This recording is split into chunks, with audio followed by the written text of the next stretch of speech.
Hey everyone, you're with Tom from Ludicrous Feed. Thank you so much for joining us today for another Wednesday night live stream. Today's the 8th of November 2023, so nice of all of you to join us. And nice to have our Optus customers back as well this evening.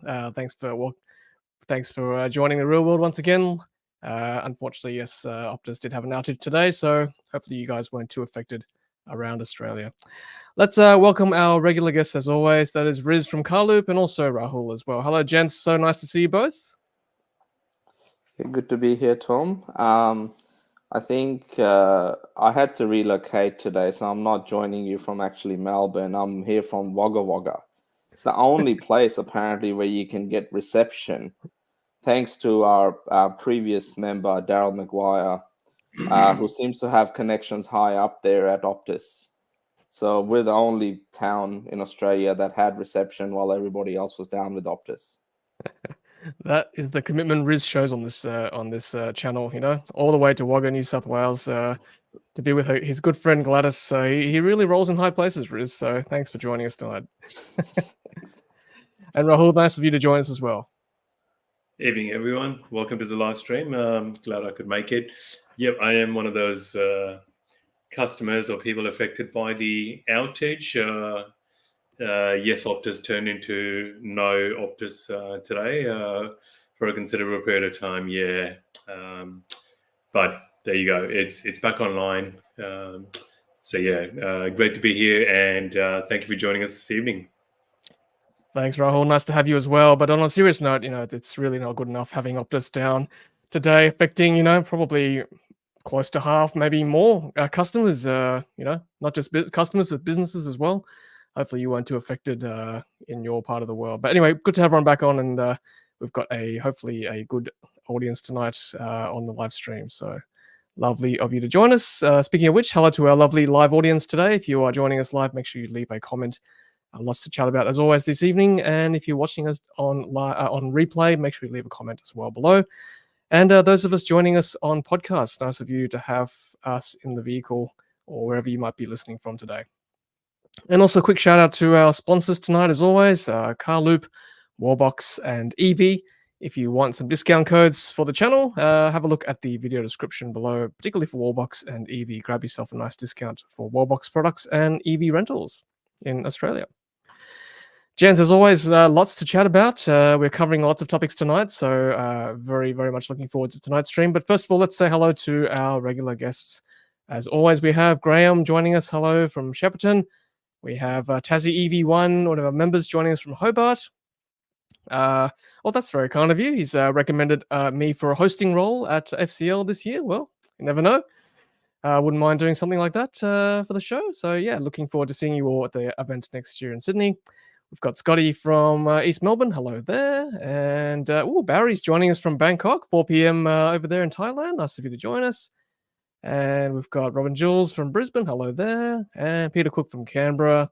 Oliver from Sydney. Hello. And Jez is here as always. Hello, Jez. And Kevin from Florida. Nice to see you again, Kevin.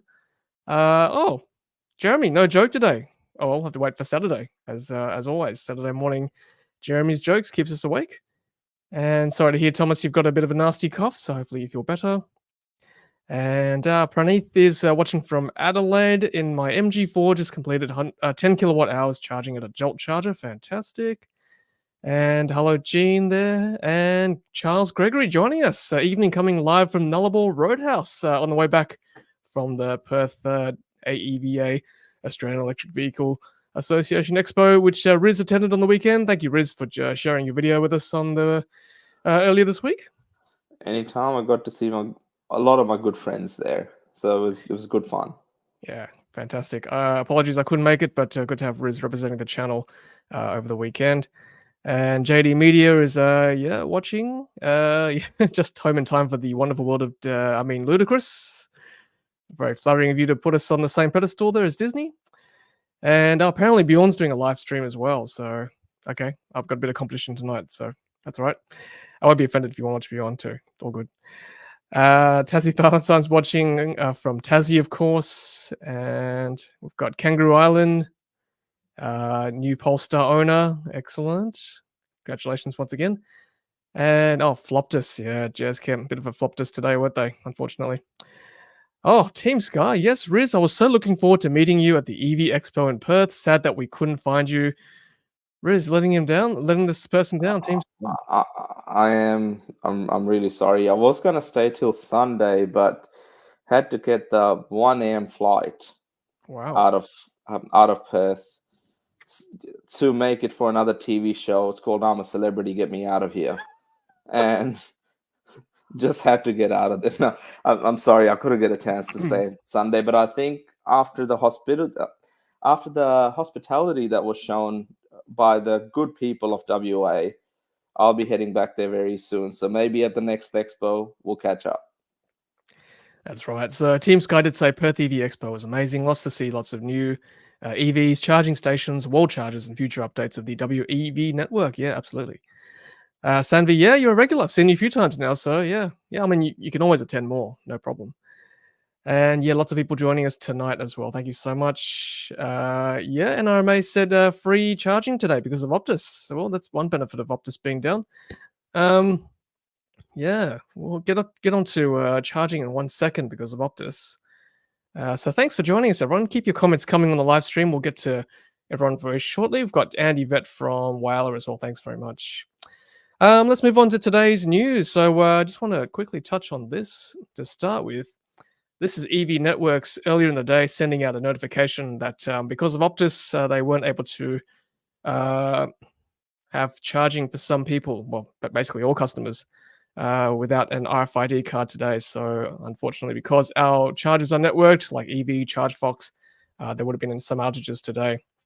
But what I found interesting from this email was that they said you can initiate a charge with your Evee RFID pass if you've used it at a specific site before, which means that, guys, interesting. They've confirmed that, their chargers actually store some of our data when we use their chargers. So that's something I didn't know until today. So there you go. I mean, not unexpected, gents, but confirmation right there. Yeah, I'm okay with that. I mean, on a regular basis, I sign up to numerous charging infrastructure providers and networks as well, including Tesla as well. So some sort of information is obviously stored with them. The good thing with Evee was the fact that they did get onto it early enough to warn you. And the fact that you do have a secondary mechanism of charging as well, which is through the RFID card. I spoke to Riz earlier today, but I went to a ChargeFox charger, but I had literally the bars which shows you your signal on your mobile phone. Obviously, being with Optus, I just had SOS on it, and this is like about 10 o'clock in the morning, which is a good time for me to charge. But yeah, unfortunately, couldn't get the charger to activate because I had no signal on my phone. And what I didn't know that the Evee RFID card and the ChargeFox cards you can use at both chargers as well. So I could have potentially activated. But yeah, it'd be good to have a secondary option so that ChargeFox could maybe bring those chargers online once you've plugged your car in a situation like this, or have an alternative way of actually dealing, I guess, with starting a charger in that kind of situation. Obviously a one-off, but still it affected a lot of people today, including charging your cars as well. Yeah, it's a one-off, Rahul, but it is concerning that, with the transition to EVs, or if our chargers are networked like this, one outage could really bring the whole thing down and we can't charge our cars. What if you were in an emergency, you needed your car charged? I mean, those kind of things need to be considered. To be fair, a lot of businesses were affected as well, not just EV charging. Like today, I had to pay with a bank transfer for a relatively large purchase, whereas I would have tapped my phone in the past. So, those kind of things. Unfortunately, that's one downside of technology if everything is networked like it is today. So anyway, hopefully this doesn't happen too often in the future. We want to say hello to, where are we? I just saw this comment earlier. Someone went to the EV Expo and bought a Polestar. There we go. Tour in the zone. Attended Perth EV Expo. So impressed. Ordered a Polestar 3. That's fantastic. Whoa. Congratulations. That's the kind of influence AEVA has on customers. So that's good. Fantastic. And Simon H asks regarding NRMA, how many sites are being charged for now? I think only 3 at the moment in New South Wales. So not many still attractive fee. A lot of the charges are still free, so not too bad for NRMA today. And I agree with Tassie EV1. Charges should be free when network goes down. Correct. That's right. Although I wonder with EV, like whether because they're networked, even if they allowed it to be free, whether you could still get a charge or it has to be networked for a charge to occur anyway. That might be something I need to pose to ChargeFox and EV for future reference. Here we go. Peter Cook's explaining the RFID option doesn't mean it stores data on you. It just needs to know that the card had worked once before. It'll cache the final amount used and then reconcile it when the network is back. Yeah, it's interesting. The EV email set, it only works with specific sites that you used before as well. So obviously there's some kind of code that's stored on the charger or something that links to your card. Interesting point there. All right, let's move on from Optus. Had enough of Optus today. Let's move to this from Riz. Tesla uptake trends for New South Wales. Riz, take it away. Yeah, so it's back by popular demand. It seems like we've got 27,141 Teslas in New South Wales now. Obviously, big step up from where things were at the end of last year. So we've added over 14,000 cars to the fleet this year alone, when we finished last year with under 14,000 cars. So yeah, New South Wales doing quite well. It was a slow month for Tesla, as we sort of saw in the VFACTS data last time, where I think Tesla Model 3 outsold the Model Y. But I believe November and December are going to be huge months for Tesla as they start to get a lot more Model Ys into the country, while all new Model 3 orders are likely to be the Highland, the new version, which will be here in Q1 next year. Yeah, thanks, Riz, for that. And also, I guess with the rebates ending in like New South Wales, for example, people will be starting to order knowing that the rebate is going to be ending on the 1st of January 2024. So, now's a good time to buy not just the Tesla, but an EV in general to take advantage of those $3,000 and stamp duty as well. So you could potentially save up to $5,500 all up if you order before then. Ian works for Optus. Where is it? Ian works for Optus at Sydney. We still haven't been advised as to a reason. Disappointing, unfortunately. And Louise says the charger should create a local network you can therefore connect to even when you don't have mobile signal. Yep, 100% agree. Gents, the big news today is, of course, this one. Well, not just today, but over the last week, which is Subaru has opened orders and revealed pricing for the Solterra electric SUV. For those who don't know, it's kind of the twin of the Toyota BZ4X. They are shared on the same platform. I will give my thoughts on what I think this car is going to be like. But first, I want to get thoughts of Riz and Rahul and everyone else. So, Riz, take it away. What do you think of this vehicle? I think it's a unique car in the sense that it's high riding. Subarus are known for their all-wheel drive system up the mountains, sort of a little bit off-road, not full off-roading. But I think it's a good car. It's just priced way too high, like at least $15,000 more than where it should be. Yep, I agree. Rahul, before I get to you, I just want to give some specs. So Riz is talking about the fact that the Solterra will be starting at $77,990. Almost cringing saying that. The base model before on roads, all the way up to the all-wheel drive Touring, $83,690 on roads. Considering a Subaru Forester is around $40,000, so literally half the price for their ICE cars. And it will offer 71.4 kilowatt hour battery pack up to 414 kilometers of range. That's about 17 kilowatt hours per 100 kilometers. 7 kilowatt AC charging and 150 kilowatt DC charging, 160 kilowatts of power. Not super powerful for an all-wheel drive vehicle. Fairly high ground clearance, and there are some pictures of the Solterra right there. Rahul, what are your thoughts on this vehicle being a Model Y owner? Yeah, I think the big takeaway for me was the fact that the pricing, unfortunately, excludes any EV rebates, any state-based rebates, considering I think the last time I checked, Queensland is still offering, is it $6,000 rebate? I mean, an absolute no-brainer, you know, for somebody to say, comparing this to the Y, that they would go for that. Now, obviously, you know, it depends what you're going to be using the car for. The Subarus are known for, you know, their all-wheel drive capability, off-roading, sort of like a sporty sort of outback type car that you can take anywhere. Yeah, that picture there on that article just, you know, does that justice. So there will obviously be buyers looking into that, but yeah, considering that a couple of weeks ago we revealed the BYD sale pricing, what it came at, I just feel the Subaru are starting on the back foot with this one, even with their normal variant as opposed to the touring variant, which I think is about 80k plus to begin with. So yeah, great to welcome Subaru into the market Q1 next year, but pricing could do with a bit of editing there. Yeah, well said, Rahul. Look, to be honest, and as a disclaimer, I am a former Subaru owner. I've owned a Subaru Outback. That was my first car. Basically, yeah, first car I paid my own cash all those years ago.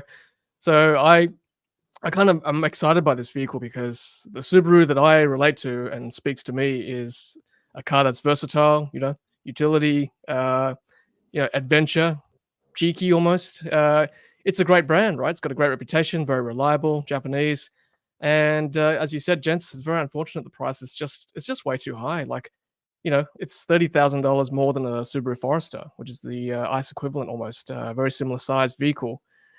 Yeah, it's gonna speak to a very, very small audience, unfortunately. One that's obviously wanting to go EV, one that loves the Subaru brand and everything Subaru stands for, and just doesn't want to buy a Tesla. Which, you know, I understand you don't have to buy a Tesla if you want to go EV. So it's going to be a very slim market, unfortunately. And ultimately, with a price this high, it just says to me Subaru is not too serious at the moment when it comes to EVs. They just want to put one out there just as an option. I mean, not to say doesn't come with good options. We've got some nice colors there. You've got some good sort of options for the high end touring cars, especially. You got the Harman Kardon speakers, you know, wireless Qi charger. So, you know, without having sat in the vehicle yet or driven it, it doesn't look too bad on paper in terms of the options, but some of the specs still have left to be desired. For example, the charging is 150 kilowatt, 7 kilowatt AC, 414 kilometers for a 71 kilowatt hour battery. Gents, I think it probably could have done better as a first iteration. Look, I think one thing worth noting, and we might touch on it a bit later, but you can technically buy 2 MG ZS EVs in base trim now for the price of a touring, now that MG's had a little bit of a price cut, which means you don't have to feel guilty about taking your MG off-road. You just take it off-road. If something goes wrong, you've got another one in the garage. So, I'm not saying we encourage consumerism, but in the way Subaru's got it there, this car is a bit interesting from a pricing and spec point of view because it reminds me of the Ford Mustang Mach-E in some ways, because Mustang Mach-E is priced far too high for what it is. It is a little bit of an SUV. Ford has a lot of heritage. And I mean, that's a good shot of, you know, you've got your Forester and the Solterra. It's... Yeah, very similar vehicles. I think the Forester is a little bit higher, but side by side, pretty similar from the back as well. Yeah, it's sort of in keeping with the Subaru brand and the Subaru kind of, you know, feeling and the energy that Subaru owners love. So they've got that right. It's just, unfortunately, the pricing is not quite right, I think. Let's take some comments from the audience. So we've got Tazzy EV1 saying Subaru has some same charging as Toyota BZ4X, which is very poor. Someone in the US tested on a 150 kilowatt DC charger from 0 to 100%. Took about 4 hours.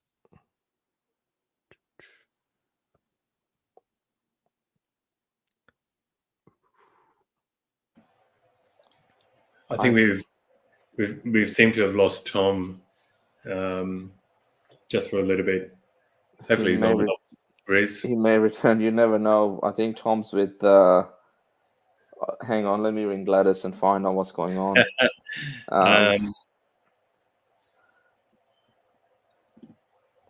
So yeah, I guess in terms of the Subaru itself, I can't imagine. I saw a question in the comments around any insights on pre-orders, and I don't think they've had any.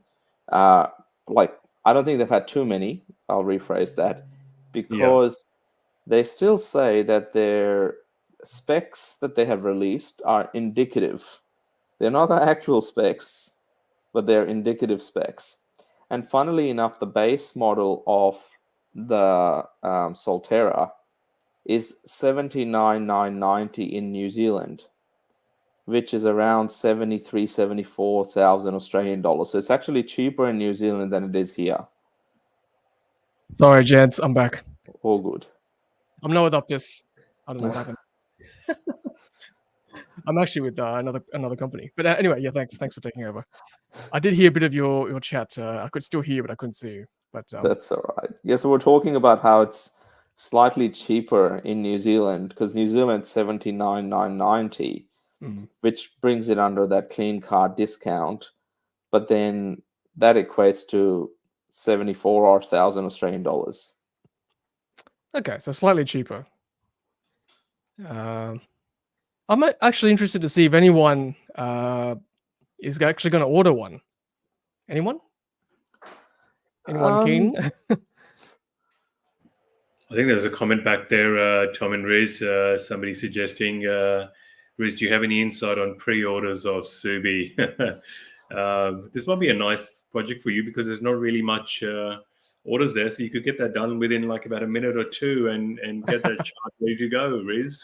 Well, that's what we've got to put out there. It's going to be pretty hollow chart, that one, at this stage, but hopefully Subaru can be a bit transparent about what orders they are getting, so we can know sort of a bit more. But knowing the Japanese brands and their reluctance towards EVs, I've got to be honest. I think my first impressions were of disappointment. There's lots of Subarus that you see on the roads in Australia, and I think there's a lot of people who are, really like that sporty sort of brand, but yeah, they're doing themselves a disservice with pricing it so far out of the Tesla Model Ys, the MG ZS EV that you mentioned, Riz, the BYD.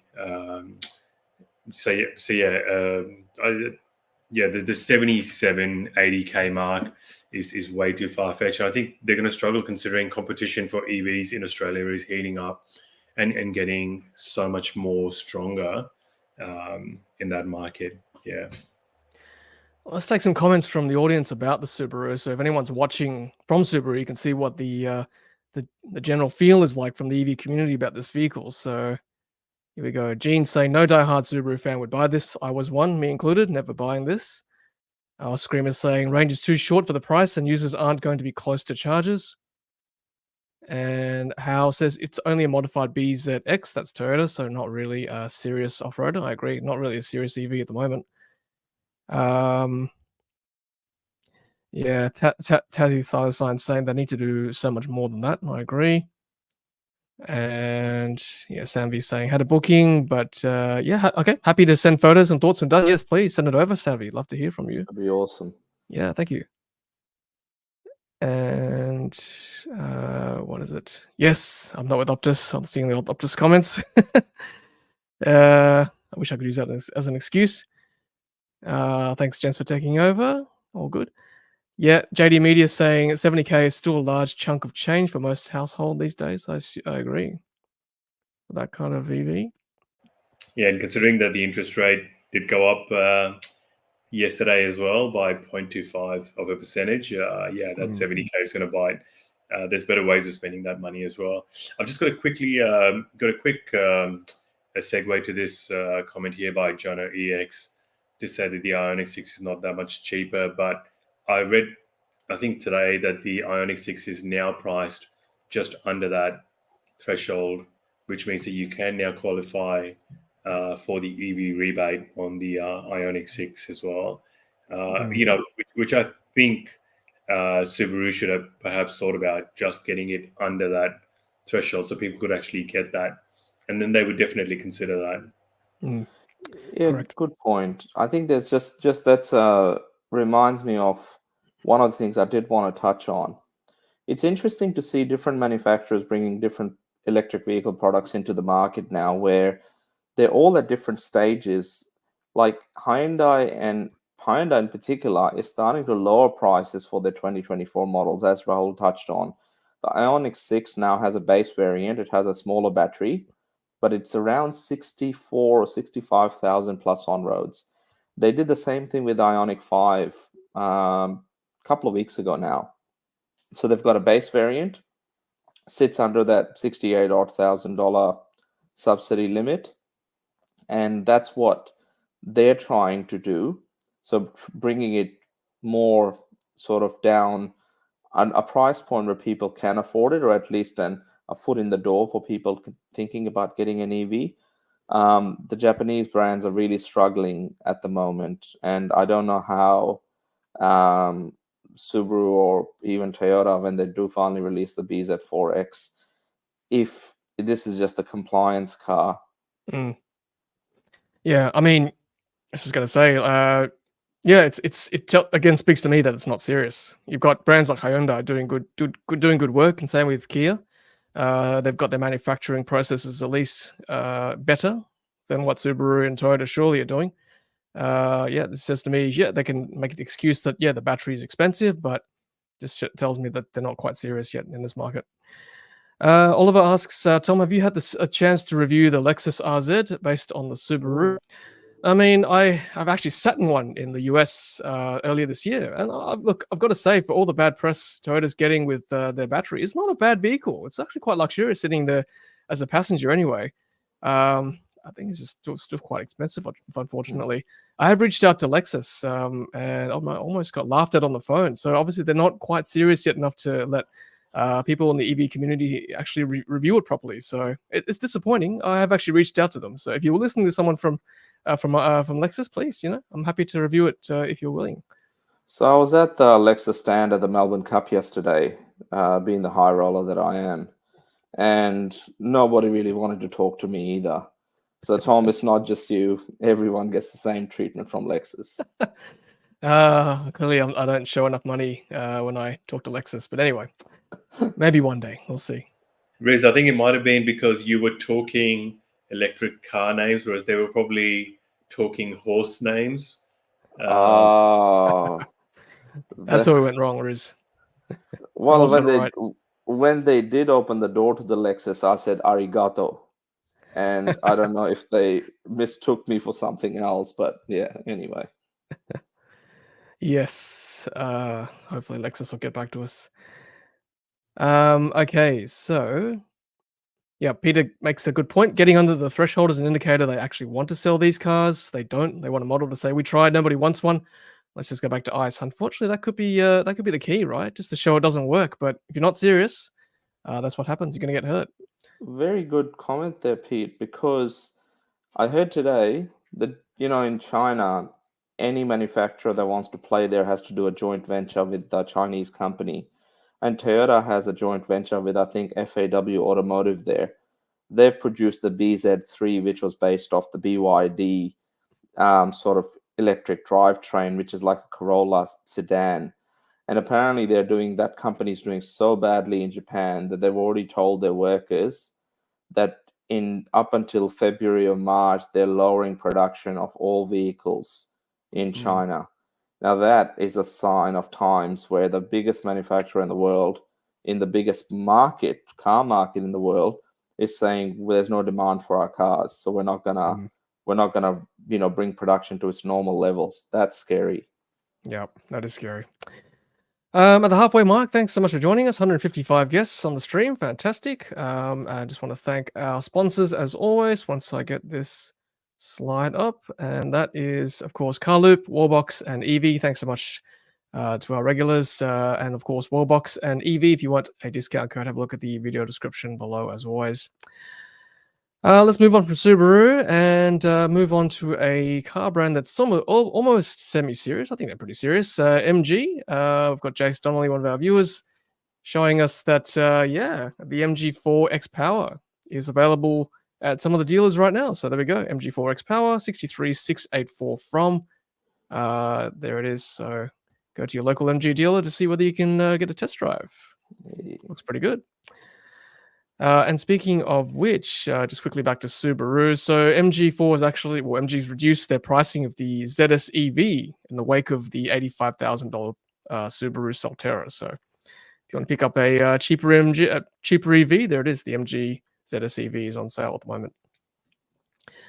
Moving on as well, just interesting bit of news. Not EV, but the cheapest VW Golf you can now buy in Australia is $39,190 on roads. That's actually more than an MG4, GWM Aura, or BYD Dolphin right now. So there you go, food for thought right there. Similar looking vehicle, well, similar sized vehicles anyway. Thank you, EV Circles. And here we go. Speaking of MG still, rumor has it that MG drivers will be able to use the European public superchargers over in Europe. We know MGs can charge from our V3 chargers, Riz. You've demonstrated that, of course, recently in Australia. So chargers opening up worldwide for Tesla. Ooh, reminds me, Rob and Jules, can you do us a huge favor if you're still on? Can you try and test your car at a Tesla V3 supercharger?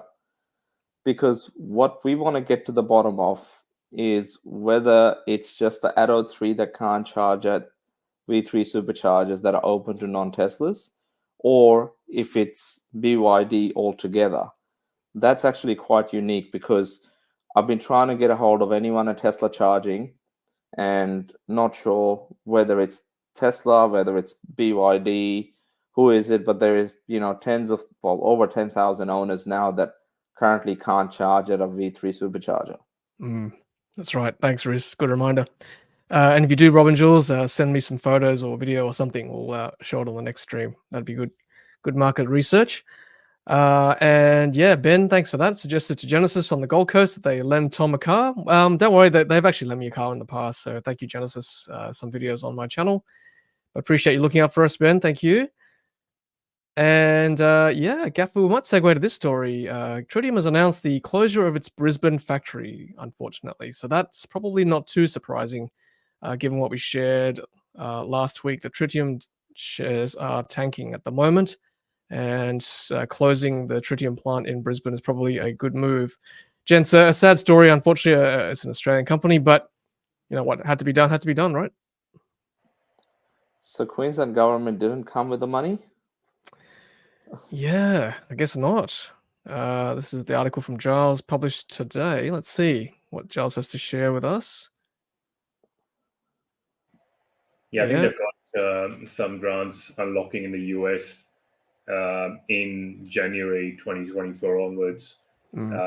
So I guess they just want to make sure that they are solvent up until then, so that they can piggyback off the access of those funds to try and turn what's been a difficult sort of 12, 18 months, 24 months for them in terms of reliability of their charging equipment as well, and then the tanking of the share price as well, considering that they did list on the, I always forget this, but I think it's the NASDAQ. Yep. The NASDAQ, yeah. So yeah, obviously hurting on that front as well. So yeah, look, we don't wish Aussie companies doing well overseas or even in Australia in that EV space, bad luck or bad karma or bad will. But so yeah, I hope they can weather through this storm and come out better on the other side, having learned from some of their mistakes in the last 18 to 24 months. Yeah, I mean, it's no secret that a lot of us EV owners have had bad experiences with Tritium. They just don't work sometimes, or whatever reason, especially the older generation ones, the ones that were on the NRMA network and some of the ChargeFox ones too.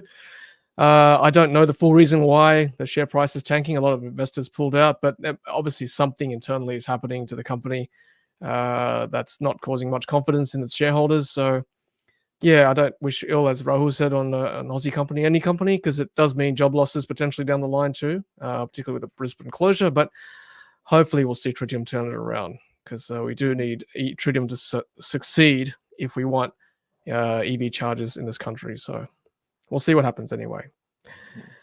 Yeah, cool. So hang on, we've got a comment here about MG4 charging for, or MG charging for software updates. Here we go. Jono X, MG wants to charge $196 an hour for software updates. Is it really that hard? I like MG4 better, but no over-the update is a negative. Yeah, that's a good point, Jono. I mean, we really don't want to be paying for software updates here, particularly when we can get them for free from Tesla and BYD, you know? Not good, right, gents? Yeah, it's No way. Yeah, I'd push back on it if I was an MG owner and say, nope, this is what the competition is doing, so do better. I'm not even sure if MG has connectivity or not. I'll have to check when I have a loan of the MG4 next week, whether you can actually download it. Can you actually log onto the local Wi-Fi? Not sure. We'll find out. Hal says, looking the Atto 3 forum, the PSBYD over-the-air software updates use really random with some cars and others unable. Is it random or is it just batched like Tesla? Like we know with Tesla, we get the updates rolled out gradually. Not everyone gets it all at once. So maybe BYD is the same. Not sure. All right, cool. Let's move on a little bit. Okay. Oh, do you want to chat about this, Riz? Riz made some statements about Tritium last time, about Beyond video. Maybe you could see video one more time and make apologies. Riz, what's this about? So this, I think, has something to do with a Beyond video where he was, can't remember the vehicle he was testing, but there were charges that he was looking at. They weren't able to charge. Oh, it was the Honda vehicle, I think. They weren't able to charge the vehicle properly. And Beyond makes the statement in those videos that he believes is the charger. And that's what I was referring to. Later in the video, I didn't watch all of it, but later in the video, he could have said maybe it was the car. But that's what I was referring to, because he was saying that these chargers, which I was surprised, I didn't think they were Tritium chargers, but he zoomed into the nameplate on the charger and it's actually said Tritium made in Australia. So I think that's what this comment is referring to. But yes, that's what Beyond mentioned, that he wasn't too sure whether it was the charger or the car, but in that case, he blamed the charger. Okay. Thanks, Riz, for clarifying. Riz, I must say, always thorough say something. So thank you for clarifying. And thank you for Prius YT as well for bringing that up. Appreciate that. Okay, so we've got Eddie Val saying, hi all, Riz. I have been looking at PlugShare and it appears that a Dolphin charged at the Mount Gambier Tesla V3 charges a couple of days ago. Okay, well, that's good. That's great news. So hopefully Rob and Jules can confirm that as well for us. That'd be good. And Gene says Atto 3 updates are batched as well. Good. That's what we figured.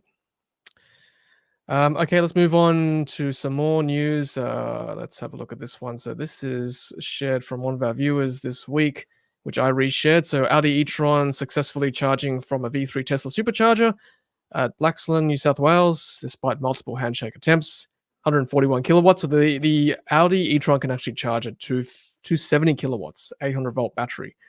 So a little bit throttled there, despite the fact that the V3 chargers can charge at 250 kilowatts. So yeah, not sure what's going on there. Let's have a look. I think there was a fairly low state of charge as well. Let's see, 21%. So you'd expect a higher charge rate with that. So interesting. Thanks for sharing that. And all right, so this is from the UK. Comment from one of the users saying, opening up the supercharger network is creating issues. Need to re-engineer the charging wires and bays for other cars. I think it's more the cables, gents. I think, with the advent of V4 cables, it'll be longer and you'll be able to stretch to other vehicles as well, as opposed to this Audi having to park at an odd angle, which we've seen in Australia as well, unfortunately. So that's a limitation of the V3 charging cable. And it's not just non-Tesla owners, unfortunately. This was shared by one of our viewers, CQ, this week. I found this very odd. this is not a non-Tesla. This is a Tesla Model Y, plugged in at a very odd angle in Euroa, Victoria. Yeah, look, I must say, if you've not charged at a charger with a stall like that before, you might have to play logic puzzle and work out how to maneuver your vehicle, whether to drive in or back in. But certainly not blocking two spots. I would have thought no charger would require that maneuver. So, gents, is this a first-time owner or just someone who doesn't want to share their power with a paired stall? Don't know.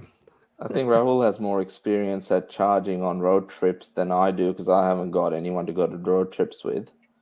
Yeah, So- but it's hard to know. I think unless you've talked to, I guess the person, attempting that kind of maneuver there. So yeah, the previous example in the UK, agreed. The charging port for that car was in a difficult spot, and you can understand why they would have done that.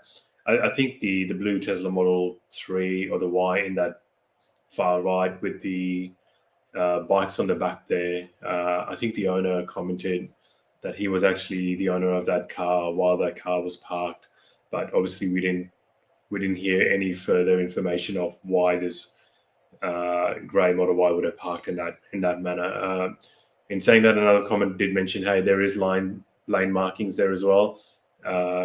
You would go in like all the other cars, then realize your car port was not on the right side. You would pull out and then go back in. That makes logical sense to me, but it's hard to know. Yeah. Yeah. Look, I think. Sorry, Riz. I think we do need to touch on charging etiquette, yes, and there's education as well. But at the same time, I feel like with the advent of adoption, like I think we're kind of beyond that. I think Tesla need to come to the game and cater to the lowest common denominator here. We just assume that everyone is a new user, and either have signage or diagrams or arrows on the spot saying drive in or back first or something like that, just to make it really clear that this is not how you park at this charger. Like you have to drive in. Sorry, Riz, I interrupted you. No, all good. I think that's exactly it, Tom. It's education and educating drivers. This vehicle, from one of the other angles, the rear angle, it looks like the badge in the back sort of indicates it's a long range car, Yes. which have only been in the market for about 5-6 months now, since April, I think. So relatively new owner, could be their first road trip. If I think, because these charges, like the ones on one side, I think it's probably, unintentional to see if, that they're just power hungry and they're trying to charge their car faster. Because if you know that much, then you know how to park a car as well. So Yeah. I think it's educational based, and the line markings are there, but maybe a bit more signage would be helpful for some. Or if there were other drivers that were parked there at that supercharger site, if they saw this particular person park in that way, it's always, not being confronting, but it's just always okay just to ask if they needed help in terms of where to park or how these charges work. There's many different ways, but yeah, hopefully there's more clear signage as well as education in the near future. I mean, if this person is power hungry and not wanting to share power, hats off to them. It's a terrible move, but actually pretty smart. Inconsiderate, but smart. But I don't know. I feel like we're giving them too much credit. I think they're just Look, if it's a rookie mistake, if it's a first-time driver, people will forgive and move on, considering there's only 2 other cars there. Perhaps not a busy day there, but if you're talking about a long weekend like we just had here in Victoria, Tom, considering Tuesday was a public holiday, most people took the Monday off as well, and probably the Friday. So we had like a 5-day long weekend. People are traveling, and these charging bays are full and being utilized. Somebody would want to go and educate people about the way that they would want to park in that particular location. Although in saying that, it is confusing when all the other cars are facing front on, but you actually have to go in and back in, because you look at all the other cars and go, hey, I want to go and have my front facing out as well. and that can be confusing. Yep. I think bottom line is ground up EV charging hubs, drive-through stalls, done. Let's move on. On happier news, here we go. We've got more superchargers coming to Sydney. This, for those who don't know Sydney, this will be at Tramsheds, which is very close to central Sydney, in Redfern, and very close to the Broadway superchargers, which is the most central chargers at the moment in Sydney. So having them so close together, not a bad thing, because Sydney's got a lot of Teslas now, people driving through Sydney as well as visitors. So I think the more the merrier. And those who know Broadway well, it's a bit of a rim destroyer. It's very hard to get out of. Very tight turn out through the exit. So this will be a much easier car park to access. So how many stalls? I don't know. There's 3 sort of parts there suggesting maybe only 3 stalls, but someone else said 4 this week as well. So we'll find out. I'll keep you guys updated as they get installed. This is where the Tramsheds are, just very close to the fish markets and Camperdown, that kind of area. So inner city. Cool. Yeah, Scotty says heard it was 4 stalls. Okay, we'll find out. Some of the recent sites in Melbourne have been, some of the recent new sites in Melbourne, Abbotsford, close to Rahul's place, and St Kilda have been 4 stalls. So Tesla's figured something out where it traditionally used to be 3 stalls per cabinet or whatever it was, but now they're doing 4. So yeah, interesting layout. Maybe they can squeeze more in a smaller place. And obviously you get tram charging for free as well. Yep. Tram charging, yeah. It's called the Tramsheds, right? Former Tramsheds anyway. Yeah, Hal's got a good suggestion. Maybe Tesla can have a PA speaker at superchargers, a bit like live sentry mode, right? And politely remind them at the etiquette and how to park on loop. Yeah, that'd be the ultimate Big Brother moment for sure. Slightly a side question. We spoke a lot about EV networks and I guess the Optus outage. Does anyone, and maybe Charles and others know more, do we know if there's Starlink at the Tesla charging sites and what is the go there? Because I know in the cars they use a Telstra 4 or 5G SIM. So I wonder what's going on there with the outage and if anyone faced any disruption today as well. Yeah, well, don't say Telstra doesn't fail because it has in the past failed Tesla owners. It's not unusual. A few years ago, I remember there was an outage for Tesla owners who couldn't access something to do with the app, I think, but it does happen. So, yep. Speaking of Tesla, let's move on to this story, and this is the matte black Tesla Cybertruck in Malibu, California, looking pretty sweet. Just a short clip there. That looks pretty swish, gents. Love the matte black. Yeah, just pops, doesn't it, with the light bar? So nice. And is this offered by Tesla, or is this a third party sort of wrap on there? But yeah, it looks so good with that light bar. No, I think it's Cybertruck by Dre, like Beats by Dre. It's specifically designed for rappers. So I'm a little bit more older than Riz, so I was going to say that it's very much like Darth Vader with his lightsaber. Either way, it looks very cool. And yeah, of course, the Cybertruck delivery event, 30th of November, so later this month. We'll try and catch that live, of course. And we've got, more Tesla news. Tesla to build a 40,000 Australian dollar EV in Germany, Elon Musk has said. So confirming. Interesting. So that's going to be 25,000 euro. Pretty good price there for Europeans at the Giga Berlin factory. We'll keep an eye on that one. That's probably the Model 2, isn't it? Or Model Q, whatever it is that they want to build. Yeah, it's that one that's supposed to be built at Mexico, which may start its original manufacturing at Texas. And I think there's no official word yet from Tesla. I mean, they never tell anyone anything. But apparently Elon Musk spoke to the staff, thanking them about their efforts at the factory and what they've achieved. And as part of that, he also mentioned that they will be building this car in Europe. So yeah, pretty much most things Elon says when it comes to production and manufacturing are relatively true, apart from the timelines. But I think, yeah, it's interesting. I guess it gives the Giga Berlin team a bit of hope that there's a lot more coming in terms of they'll be making more than just Model Ys. Yeah, that's right. It's always 2 weeks. And this kind of vehicle makes sense in Europe, where they've got smaller roads, smaller laneways, more dense population.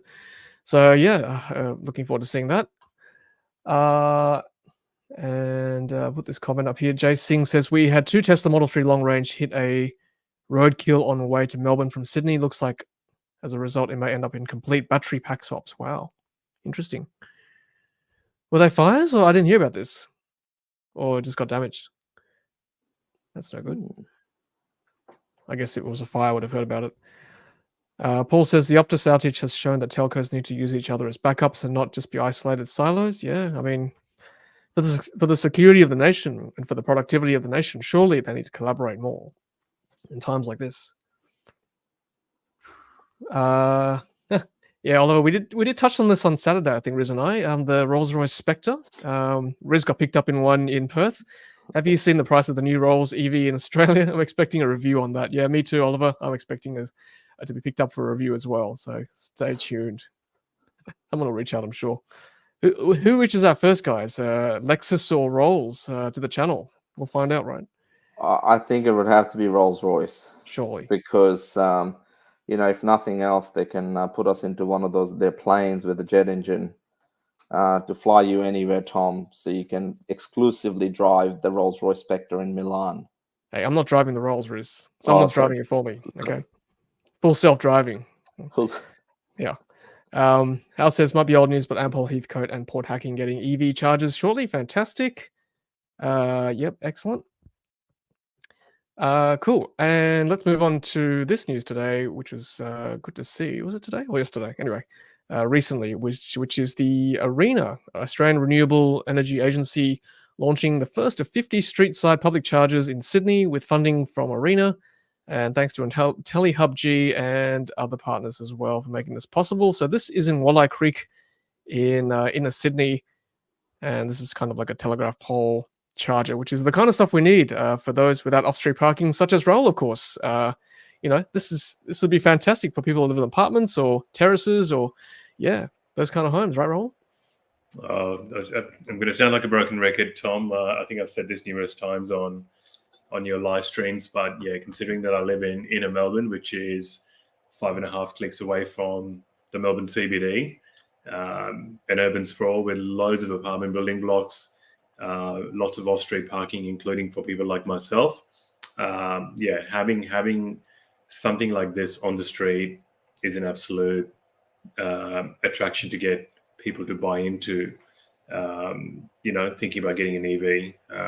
And that would just make life so much easier for people who are wanting to charge at charging hubs, because people will have access to street chargers.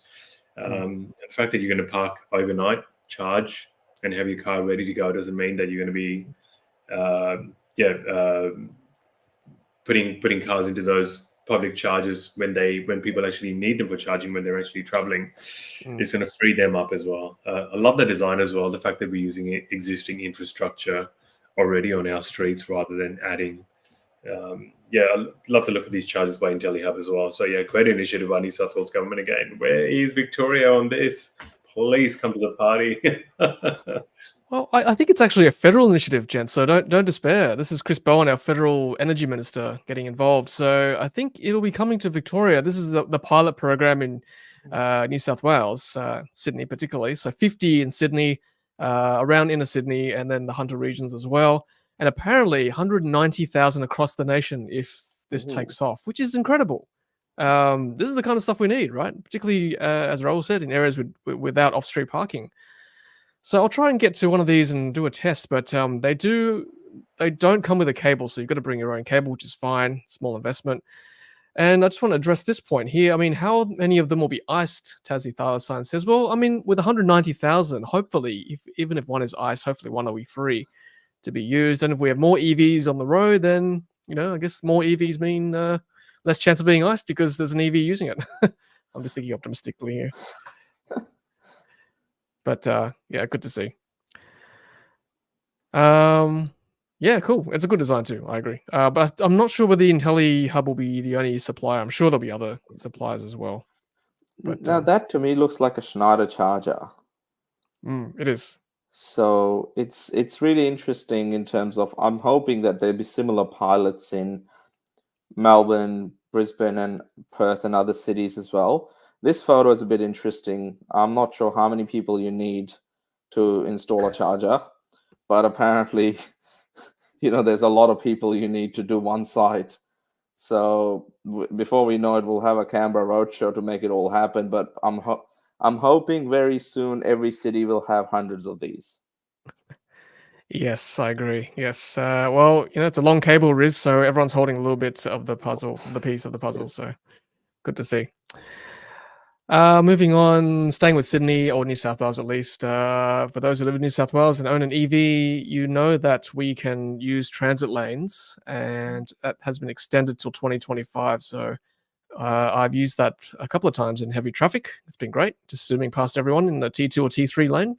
That's one side benefit of owning an EV in Sydney. And moving on, Lucid is adopting the North American charging standard, NACS, which is good, and that brings them to a very esteemed company, as Sawyer shows in this graphic. So yeah, more green than red, which is great. A couple more brands still to come. Affordable brands like Aston Martin and McLaren and Ferrari. And yes, Porsche, Lamborghini also there as well, not yet joined. So that's okay. Hopefully more will join soon, and we'll see NACS across North America. Of course, just as a reminder, for those who don't know, in Australia we use CCS2. Unlikely to ever see NACS adoption in this country. Moving on once again, we've got Sawyer again showing that the Polestar's confirmed that its new Polestar 4 SUV coupe is its lowest carbon car. Sorry, I'm still confused. Why is it called a coupe? It's got 4 doors. Isn't a coupe 2 doors? Why is it an SUV coupe? I don't understand. Anyway, so we go. The company published individual CO2 figures for each specification of the 4, with entry-level standard range car producing 19.4 tons. Makes it more carbon efficient than the VW ID3. So, yeah, Polestars to be commended. They are very transparent with their sustainability and the materials they source. They want to make sure that it's sustainable. So, good to see Polestar ahead of the game in this one. Nice looking vehicle too. It hasn't got a rear view mirror, so apparently it's all digital rear view camera system of some sort. Mm. Sorry, and it hasn't a rear window either. So maybe that's what gives it that coupe sort of cross Turismo look. Yeah. Yeah, I think we need a better name than coupe. A coupe is a 2-door vehicle. It's not a 4-door vehicle. I don't mind fastback. I don't know. Yeah. Yeah, it has the EV one. Are you sure this isn't the Matrix in reference to the charging picture? The lady in red is there. That's quite funny. It's real. It's real. That's definitely Sydney. Yeah, the meter peeps will be looking closely at these. That's right. They will be. That's right. Another source of revenue. And Scotty says buy a 10-meter Type 2 cable. I agree. Yep, that'd be handy. Good investment, I think. Yep. And Paul says Volvo Polestar has been really kicking ass in the EV space. I agree. They're doing good things for sure. They're actually quite serious about their EVs, are they, gents, as opposed to another brand we know? Yeah, I think they're really defining the way they want their cars to look and a particular brand to portray to a very niche market. For which there is definitely a demand there. And the fact that they are really serious about that sustainability aspect of their cars and their builds as well, which is obviously woven into a lot of their material, their marketing material as well. I think some of the openings that you and Riz have attended, Tom, they've had all that information out there as well, just to show that they're really looking for that environmentally conscious buyer in that EV segment market. Yeah, good work, Polestar. Agreed. I might segue to this. Well, first of all, I'll talk about Oliver's point that yes, hopefully we'll see them at Everything Electric Fully Charged live in 2024. Yeah, I'd love to see that too. My segue to Hal's comment about Rivian reporting improved financials this morning. Rahul, I think you shared this with us today. about Rivian losing money on every vehicle that's delivered in quarter 3 2023. Not good. Yeah, so I think compared to Rivian and Lucid, Rivian's earnings, they did report a loss, but the loss in quarter 3 was lower than what they had in quarter 2, which means they're obviously now starting to get some sort of revenue, on a stable sort of scale there, which means that they are definitely scaling up in the right direction. So yeah, losing 30,000 is a lot better than Lucid losing $433,000 on each car, and the fact that their losses are mounting as well. They're downgrading, and this is Lucid. I'm talking about, not about Rivian. The fact that they're downgrading their estimates of how many cars they're going to produce as well. Just goes to show you that I think Rivian's hitting that, again, a target market there. I think Lucid's targeting the premium luxury market, which is where they've struggled. Rivian are obviously in partnership with Amazon for, I think, up to 10,000 Amazon delivery vehicles. And then they're also going to open up the Amazon truck or that model to other companies in the US and worldwide as well, to try and ink deals with other big companies as well. So yeah, let's not be surprised if you see Australia Post or something like Star Trek or something like DHL Express or whatever, moving into that sort of EV truck market as well. Yeah, it makes a lot of sense. You can only be in the red for so long, hey, Lucid? $433,000 per vehicle. Not sustainable. Speaking of which, commercial electric vehicles present a $110 billion opportunity to decarbonize the Australian industry and employ a new generation of workers. We're talking delivery vans, light commercial kind of trucks like this. That's electric, so it makes a lot of sense, making lots of short trips around the city, like delivering groceries, for example, by Coles. So we shall see. And finishing up, we've got Professor Ray Wills saying Australian miner Roy Hill takes delivery of world's first 100% battery-powered heavy haul locomotive for mainline service built by Wabtec. That's great. Look at that locomotive there. Beautiful. All electric. Who says we need hydrogen? Can be done. Incredible. And I think some of these mining companies are already now starting to use electric, high-moving sort of vehicles which do all of your mining work. They've got these big, massive battery packs as well, which go in, swap out. So yeah, if that can be done in that industry and with a locomotive of that size, yeah, what a great achievement in decarbonizing that big mining equipment. Beautiful work. I love it. And Rahul, bit of a compliment for you. This one, sorry. Hal saying, nice wrap up, Rahul. You could be the Koshi of the channel. So, yeah, you're the financial go-to guy now, I think. So thanks for that. Nice Channel 7, here I come. That's right. Oliver says, starting to see majority of Woolies EV trucks in Sydney. I agree. I'm seeing a few of those as well. And more electric buses too in Sydney, which is very good to see. Peter says, I love that battery locomotive powered by regen as the mines are some elevation above sea level. Yep. Almost time to wrap up, gents, but let's finish on this one. This is the Rimac. Rimac? Did I say that right? Rimac has just set a new world record. The Navara hit 171 miles per hour in reverse. Oh my goodness. That's insane.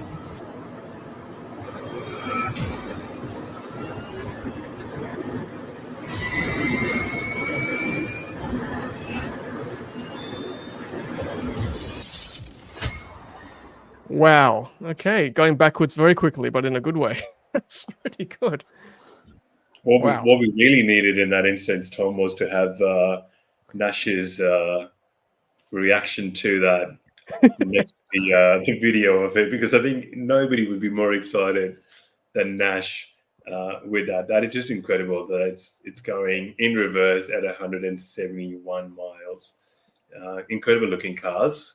And I think they're made by, the owner's name is Rimac. Mate Rimac. I think they might be Croatian. Croatian, correct. Yep. Paul asks why, but why not? I mean, come on.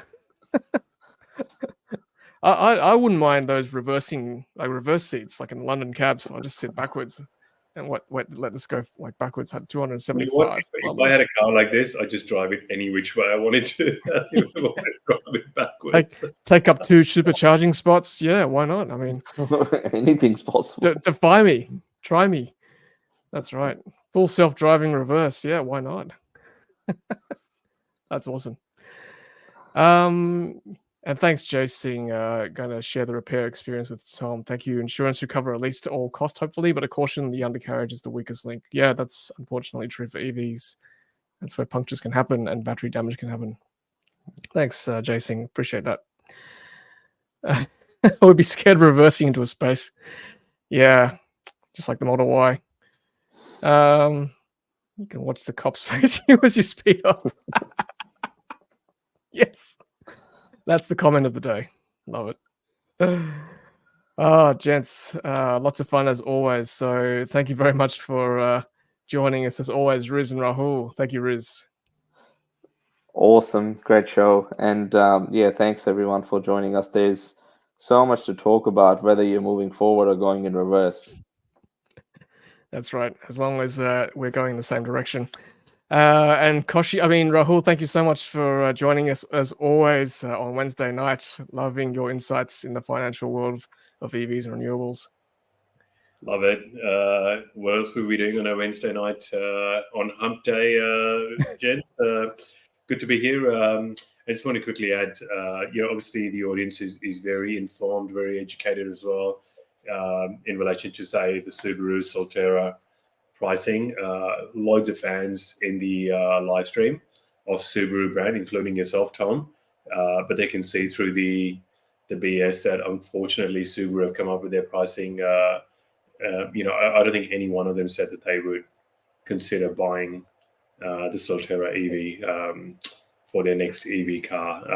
But just goes to show you, as a car maker, as a manufacturer, as a brand, you need to be very, very conscious of your audience and their expectations because they're educated and they're very knowledgeable.